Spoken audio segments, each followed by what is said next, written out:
Welcome to the Growth Plus Exit podcast, where owners of privately held middle market companies talk about founding, scaling, and exiting their businesses successfully. Learn how to maximize and monetize your business on your own terms. Let's get started.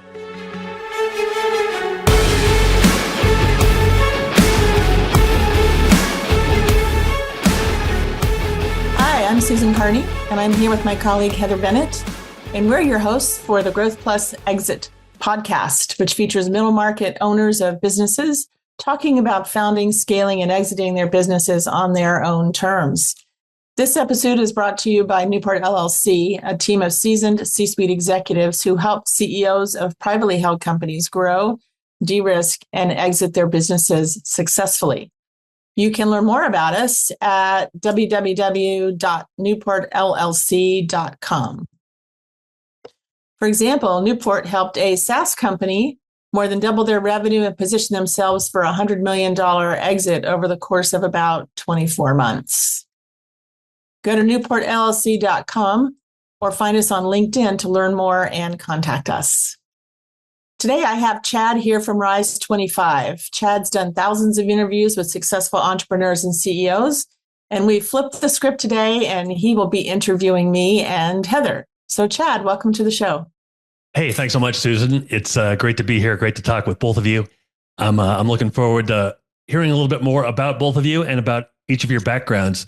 Susan, why don't I start with you with the first question here? As you kind of look back on your career in technology, education, and professional services, are there some moments that maybe have stood out to you that have significantly shaped your approach to leadership and to business strategy? Yeah, of course there are. And I have to say, those moments are the highs. For example, when I've sold several businesses, or they're the lows, when I've done some startups that got off the rails and the next thing we knew, we were shutting the doors. But you learn different things from each, but they're both really important. Would you say that, is there one that's more memorable than the other? I know in sports, people say like winning is relief and losing is what you remember. Would you say that the lows are more memorable or the highs, or is it different in business? Yeah, well, I don't know if it's different in business or just different for Susan, but I'm an optimist. And so for me, the highs are probably more memorable and more fun. For example, I was a co-founder of a company called Voxant. This was a video distribution network for news. About the time YouTube started and video got to be a big thing. And so it was super gratifying to build this business. We had users around the world looking at current events in ways they would never be able to before. And building that and selling it was just a terrific moment, just not for me, but for the whole family of people we had at Voxant. Okay, very nice. Hey, Heather, I know you're a partner at Newport LLC. You've advised CEOs and entrepreneurs on revenue growth and market share. What would you say maybe are some common challenges that leaders face, and how do you guide them towards sustainable solutions? Certainly, there are definitely a lot of common challenges, especially when it's a founding owner or who's running the business. They often get into a business because they're passionate about something that they're doing, the product, the service. And what sometimes they don't realize is who they're marketing to, who the ideal client or customer is. And if they're really focused on revenue growth, understanding exactly who that target market is, realistically, and doing, the competitive analysis, doing the research, not just asking 2 or 3 people, but really figuring out who that product or service is best for, that makes a big difference. So when they don't understand that, I've often seen challenges towards that growth and scaling.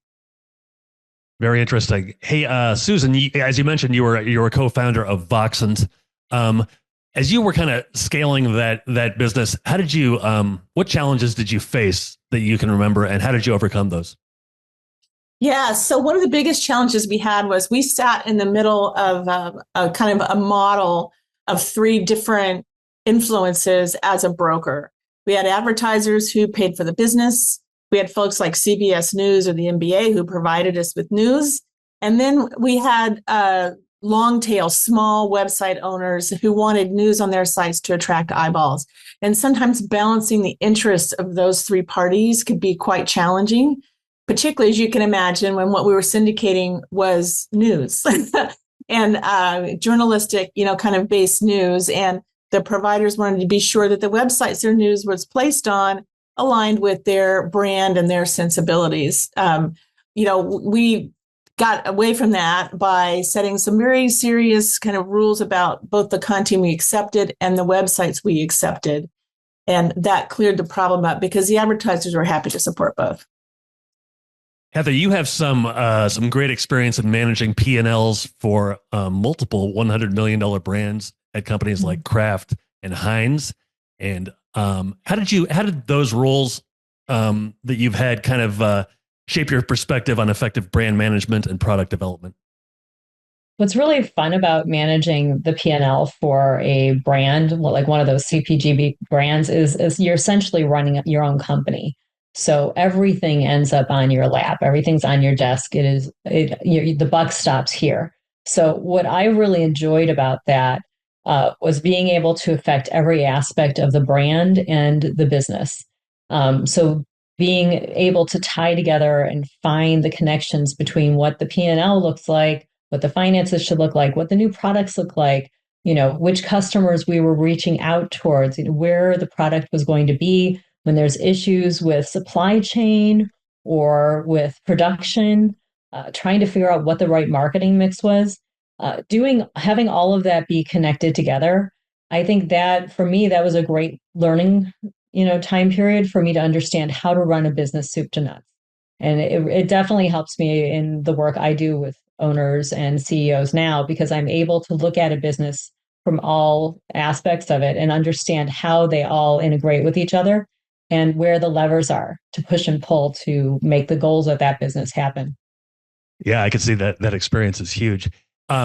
Susan, during your tenure, you were COO at Network for Good, a company which saw a remarkable increase in annual recurring revenue. What strategies did you implement to reverse prior stagnation?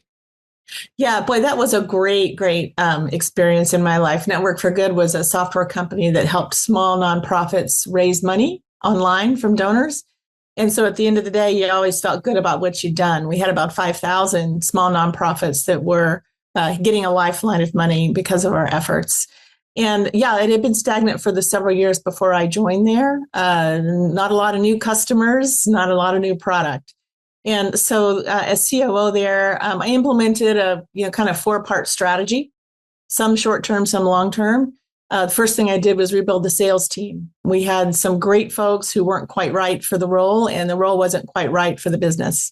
So we rebuilt that from leadership down, compensation plans, territories, the whole 9 yards.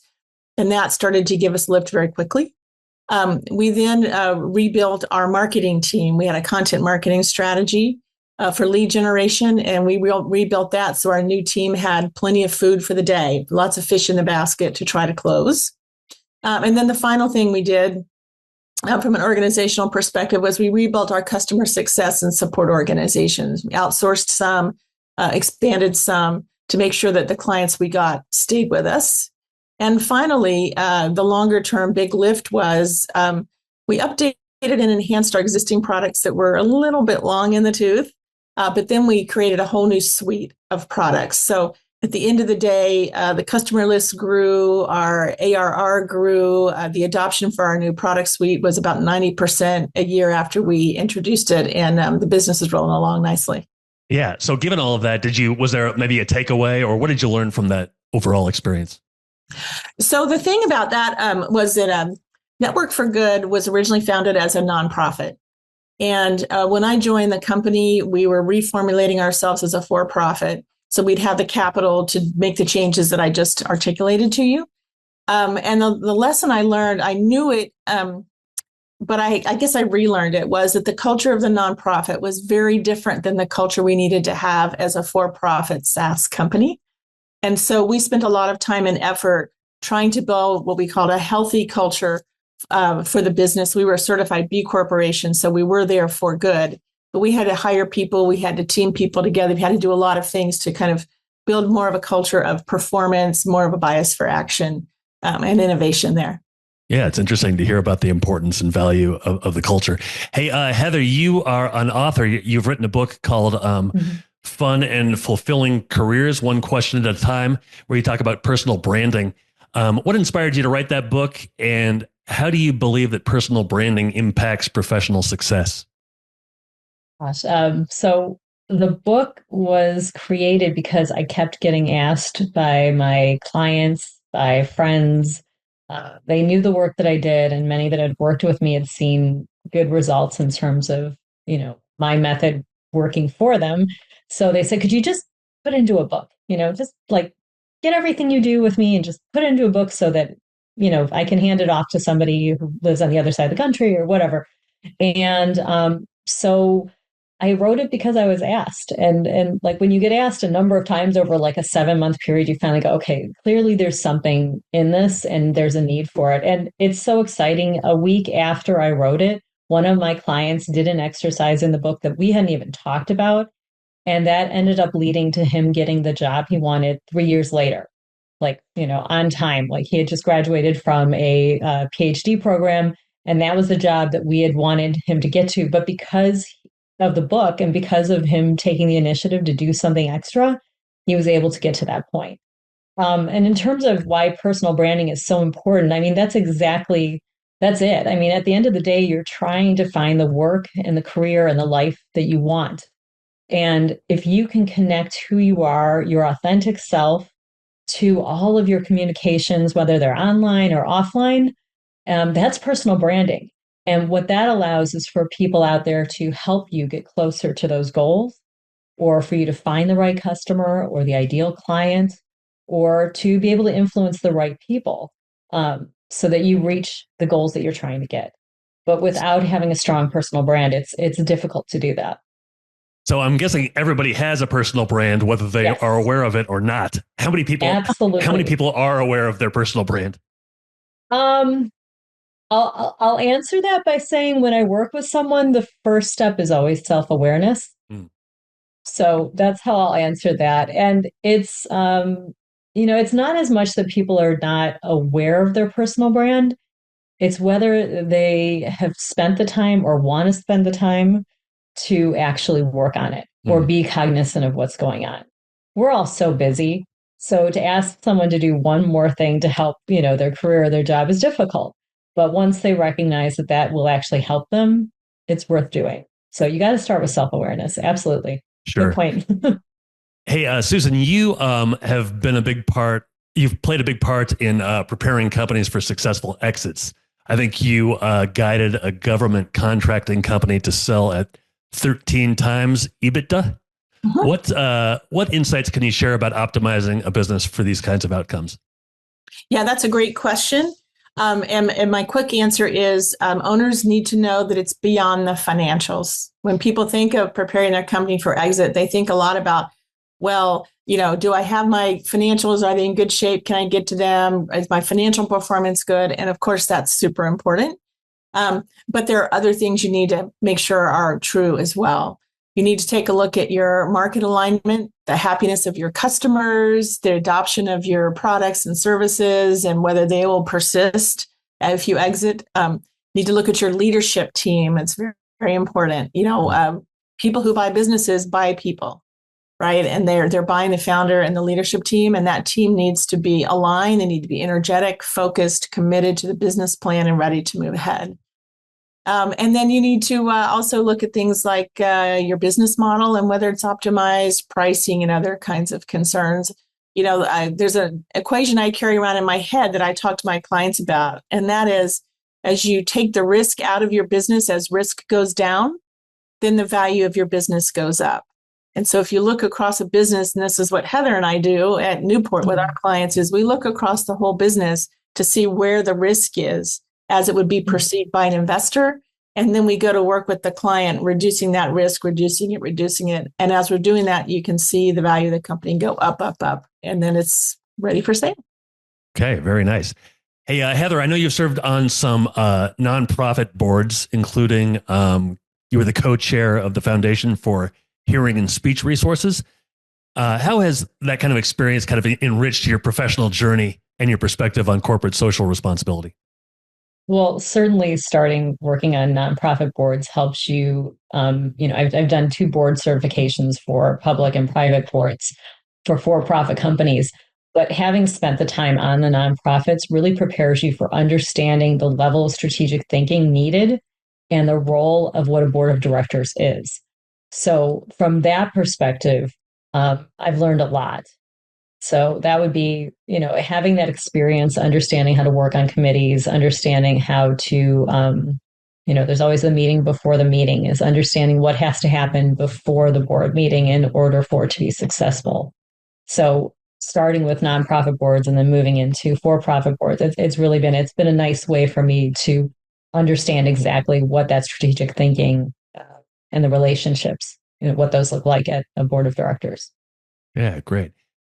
Susan, you have not only helped businesses prepare for exits in your advisory work, you've assisted CEOs in expanding into new markets. How do you kind of approach market expansion, and what factors are critical to consider before when considering sustainable growth? Yeah, that's a great question. Scaling means more than growing, but growing is an important part of it.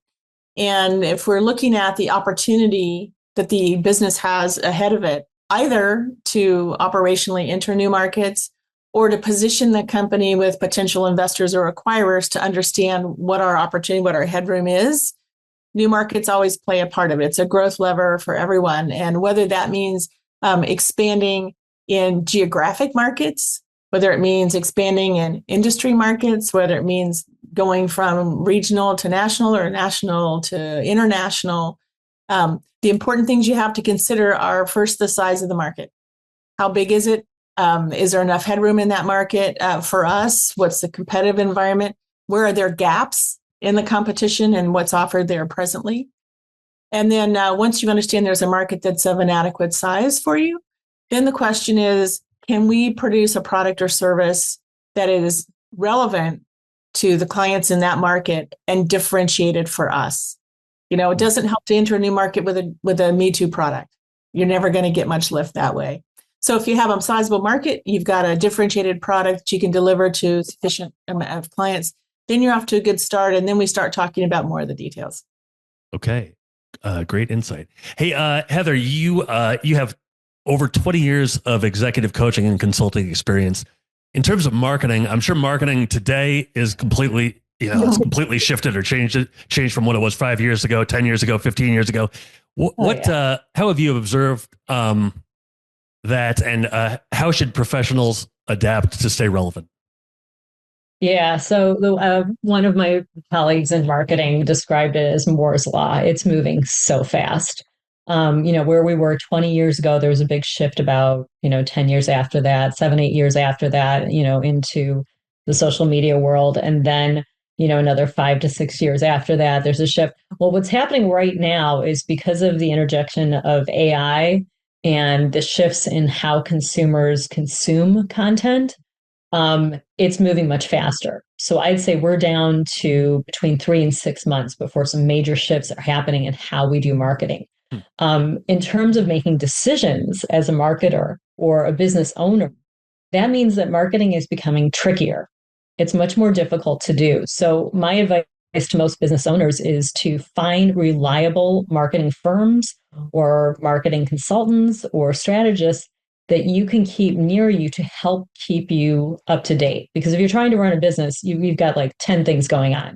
Marketing is only one of them. So by understanding who to go to when you need that reliable advice and what to keep up, that's going to help, whether it's, buying a new SaaS program or figuring out how to integrate AI into your current marketing strategy, or even simply knowing who to hire. Susan had talked about earlier the importance of the people in content strategy and having the right people do that work and understanding what their skills are and skill sets. People are still very much a heavy component. You always say with AI, you have to have the human in the loop. It's the only way we keep it working effectively. So right now, marketing's fun. It's exciting. It's definitely not boring right now. No, yeah, I would imagine. Hey, I know this is the first podcast edition that we've recorded so far. I'm curious, Susan, what inspired you to do a podcast, and what are you most looking forward to? Yeah, what inspired me to do a podcast? I'm a podcast listener. I love podcasts. I listen to a variety of them. And I always learn something, and I'm a learner, all the time. And so I thought, well, boy, the business owners that we work with, the founders who are running their own companies, they're in the middle market, they're 10 million, 20, 50, $100 million. They don't have the same resources that Fortune 500 companies have. They'll listen to podcasts about Fortune 500 companies and they'll learn, but I kind of thought they needed something really targeted to them, something that looks at the resources they have, the time they have, the people they have, the passion they have, the impact they want.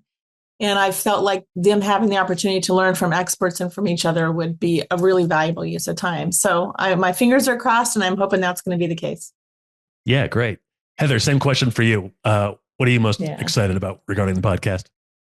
The best part of the work that I do is getting to meet business owners and founders and get to understand and entrepreneurs what their business is and how it's running and what their goals are and what their hopes are for their business and what their outcomes they want, and then getting to help them do that.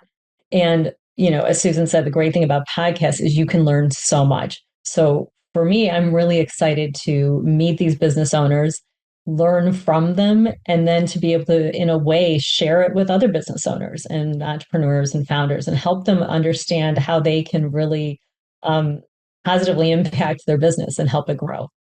Yeah. So that's the part I get the most excited about. Yeah. Sounds awesome. Well, I'll certainly look forward to hearing future episodes and appreciate you guys having me be part of this one. Really appreciate it. Thanks so much. We appreciate you. Thank you, Chad. So long, everybody.